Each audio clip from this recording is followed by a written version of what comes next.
Bonjour et merci de nous retrouver pour cette nouvelle émission de Sagesse bouddhiste. La semaine dernière, nous avions présenté Arnaud Desjardins. Cet ancien réalisateur, auteur de films documentaires produits il y a plus de 30 ans sur les sagesses vivantes de l'Orient. Des films qui permirent aux Occidentaux d'approcher en images les traditions bouddhistes tibétaines, zen ou encore hindoues et qui contribuèrent à faire trouver à Arnaud Desjardins sa propre voie. Car après avoir suivi son maître indien, Swami Prajnapad, Arnaud Desjardins transmet à son tour. Il a fondé Hauteville, en Ardèche, un centre qui accueille chaque été plusieurs dizaines d'hommes et de femmes de toutes confessions en quête de recherche intérieure. C'est le deuxième volet du documentaire signé Bénédicte Niogré. Arnaud Desjardins a joué un rôle unique en France dans la découverte des traditions spirituelles venues d'Orient. Ses films, tournés dans les années 60 et 70, ont été pour beaucoup une révélation. Pour lui, ce fut une étape dans sa propre quête. Il s'est ensuite engagé auprès d'un maître indien, Swami Prajnapad, dont la particularité est d'avoir adapté la sagesse traditionnelle de l'Inde aux nécessités contemporaines. Arnaud Desjardins a alors consacré toute sa vie à la transmission de cet enseignement spirituel. C'est ce qu'il continue à faire à plus de 80 ans à Hauteville, lieu dédié à la recherche intérieure qu'il a fondé en Ardèche et qui est ouvert à toutes les traditions. J'ai d'abord vu ces émissions à la télévision, je devais avoir 16-17 ans, mais ma véritable démarche a commencé à 21 ans. J'avais été très frappée par cette phrase de l'enseignement de Gurdjieff, « Votre être attire votre vie », et ça a cristallisé pour moi une démarche. Et assez vite, après 2 ou 3 recherches infructueuses, je me suis souvenue d'Arnaud Desjardins. C'était en 74. Donc je venais juste d'avoir 22 ans, j'avais lu les livres publiés à l'époque. Ce qui m'a frappé, c'est sa présence, son ouverture, et qui confirmait ce que j'avais pressenti lorsque je l'avais vu à la télévision. Il était pour moi déjà l'incarnation de cet enseignement qu'il proposait. Ce qui m'a accroché au premier abord, c'est la cohérence et la clarté de l'exposé.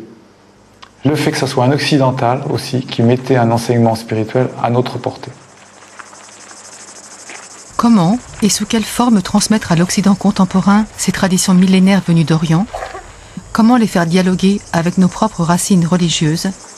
Telles sont la démarche et l'enseignement d'Arnaud Desjardins. La spécificité, je dirais, d'Hauteville, c'est de n'être pas un centre hindou. L'enseignement de Swami Prajnapad, même s'il y a un certain vocabulaire technique sanskrit, technique je dirais, n'implique aucune conversion à l'hindouisme, n'implique aucun rattachement à la théologie hindoue. Un bouddhiste peut venir à Hauteville et être, s'il sent qu'il manque quelque chose dans l'aide qu'il reçoit, et avoir des éclaircissements importants. Donc des chrétiens, même des prêtres sont venus ici. Des musulmans viennent ici. Ils n'ont pas l'impression qu'ils se convertissent à l'hindouisme. C'est une démarche qui est compatible avec des sensibilités religieuses diverses, ou même une absence de sensibilité religieuse, mais un réel désir de transformation. Hauteville est plus ou moins l'équivalent de ce que l'on appelle un ashram en Inde. C'est un lieu magnifique où des personnes se réunissent pour être guidées sur un chemin personnel de recherche spirituelle. La forme et la manière de s'adapter d'Arnaud, un peu comme l'ont fait les maîtres tibétains quand ils se sont implantés en Occident, c'est-à-dire être au plus près de ce que peut recevoir l'élève, parce qu'il n'y a pas d'autre manière de transmettre un enseignement que de nous rejoindre là où nous sommes. Donc il y a eu différents lieux, très différents. Le Boss, c'était une toute petite structure. Et puis ensuite, il y a eu Fondizière, dans le Gard, qui était un endroit beaucoup plus riant, chaleureux. par rapport à l'austérité du Bost. Et enfin, au 1995, qui est une immense structure où là, on accueille beaucoup de monde. Ça a commencé il y a 15 ans, en 1994. Il y a eu une année complète consacrée exclusivement au chantier, pendant lesquelles donc plusieurs dizaines, voire centaines d'adhérents sont venus pour aider à faire de cette maison, qui était une demeure bourgeoise à l'époque, et une exploitation agricole, d'arboriculture et puis de vignes, pour en faire un centre consacré à la recherche spirituelle. Et là, par exemple, j'ai la photo de ce qu'a pu être la grande salle, là où ont lieu les réunions, et puis le travail sur le corps. C'était en fait un hangar dans lequel on entreposait le matériel agricole. Voilà donc une vieille demeure bourgeoise, à peu près 200 ans, qu'on a complètement remis en l'état. Au départ, Arnaud recevait à peu près 6 personnes au Bost, et maintenant on en accueille entre 50 et 60 en été. Donc la manière de transmettre l'enseignement a changé, en ce sens qu'Arnaud était seul au Bost et que maintenant il est entouré d'une équipe de collaborateurs qui l'aident dans la tâche de transmission, qui sont d'anciens élèves formés depuis 20 ans, 30 ans.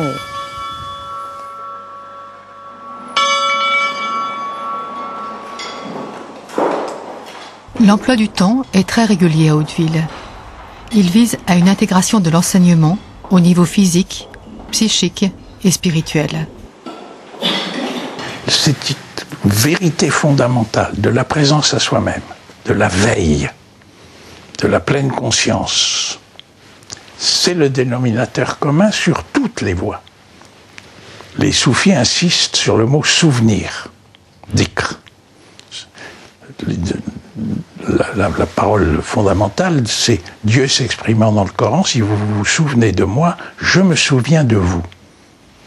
Alors, c'est évident que si je me souviens, ici, maintenant, de cette réalité plus haute, divine, si on ose employer ce mot, j'entre en relation avec cette profondeur en moi.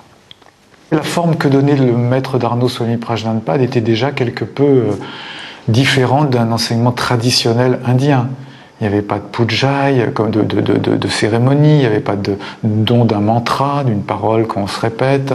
La personnalité de Swamiji était tout de même très originale et très imprégnée d'une démarche psychothérapeutique, entre autres, mais surtout une démarche de réflexion intellectuelle, approfondissement par la réflexion, la pensée. Donc la forme indienne n'était pas déjà si apparente que ça dans l'enseignement de Swamiji. C'est un changement d'attitude intérieure. Notre attitude habituelle, ordinaire, c'est une attitude de refus et de conflit par rapport à l'existence.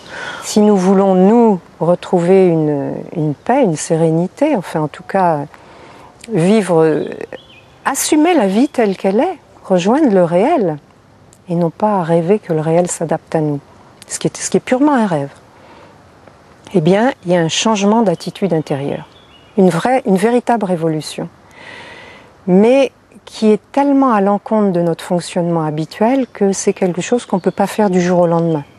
C'est vraiment comme se reconditionner dans le bon sens. Vous cherchez à explorer l'espace avec le corps, ainsi que les possibilités du corps,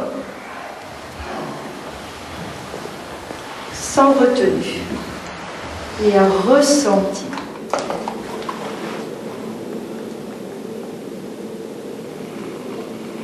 La petite chapelle bouddhiste de style tibétain existait déjà il y a 30 ans dans les débuts de notre activité, mais quand nous nous sommes transplantés ici, nous avons eu de nouvelles possibilités. Lorsque nous avons aménagé les annexes agricoles des bâtiments, nous avons disposé d'une grande surface, et là j'ai pu accomplir un certain rêve, c'était de porter un témoignage qui a, dans le sens de la réconciliation, entre juifs, musulmans et chrétiens, dont les divergences et les conflits ont été une des plus cruelles tragédies de l'histoire de l'Europe. Donc, nous avons ensemble, ça a été un travail d'équipe, aménagé une salle d'études juive, Beth David ou Beth Midrash, une chapelle chrétienne et une petite mosquée, côte à côte, mais nettement spécifiques et séparées. L'accès est ouvert à tous, juifs ou non juifs, bien entendu. Il n'y a aucune obligation, mais il y a ce témoignage. Dans le jardin, l'ancienne orangerie a été aménagée en théâtre. C'est l'occasion de soirées récréatives où l'enseignement se poursuit et prend une autre forme. L'ensemble du lieu, l'optique, c'est quand même plutôt d'être un lieu de retraite, de silence, où les personnes qui viennent sont face à elles-mêmes, parfois traversent des choses assez dures. En fin de semaine, il y a un moment un peu plus récréatif, un moment plus créatif. Les gens peuvent faire des sketchs, on peut rire un peu de nous-mêmes aussi. Et puis, on propose à des personnes qui n'ont jamais chanté en public de se produire. L'idée d'utiliser le chant comme exercice de dépassement, en fait. Arnaud m'avait dit l'orangerie fera lever toute la gamme des émotions. Toute la gamme. La peur, le besoin de reconnaissance, la frustration, la jalousie. Voir au-delà de l'image. Ainsi pourrait se résumer la place et le rôle du guide sur un chemin spirituel. C'est très difficile de comprendre ce que c'est qu'un maître. Il y a beaucoup de préjugés, d'idées reçues. Et si on utilise le terme de guide, par exemple, ça sera plus facilement compréhensible. On envisage mal de faire une expédition de haute montagne en improvisation. Et ça demande de s'appuyer sur quelqu'un d'expérimenté qui a déjà parcouru le chemin. Et donc c'est très prudent de suivre quelqu'un d'avisé.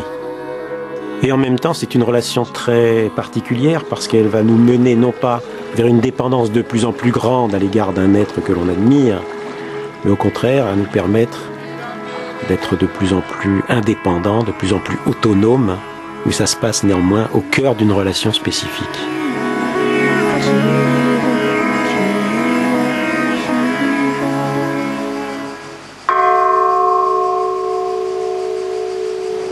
Les méditations, guidées ou en silence, ponctuent chaque journée.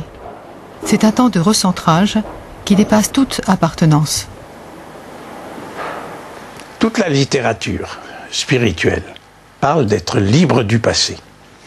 Et cette formule très vraie, si vous êtes libre du passé, vous êtes libre du futur.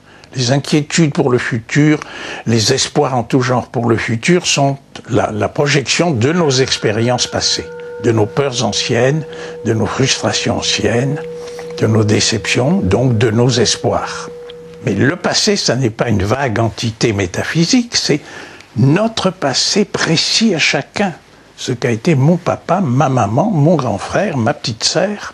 C'est ça qui nous a marqués, conditionnés, qui a créé en nous les distorsions, les attachements, les peurs, tout ce qui fait la complexité d'un psychisme humain. La transmission, elle ne dépend pas seulement de l'enseignant ou du maître, elle dépend surtout du chercheur, de celui qui frappe à la porte et qui dit « aidez-moi, montrez-moi ». Pour prolonger cette émission, voici quelques indications de lecture. Tout d'abord, Spiritualité, de quoi s'agit-il d'Arnaud et Emmanuel Desjardins aux éditions La Table Ronde. Cet ouvrage récent évoque en 7 entretiens entre Arnaud Desjardins et son fils la recherche spirituelle telle qu'il l'éprouve et telle qu'il la pratique. Mangalam, un parcours auprès d'Arnaud Desjardins, d'Éric Edelman aux éditions Le Relier.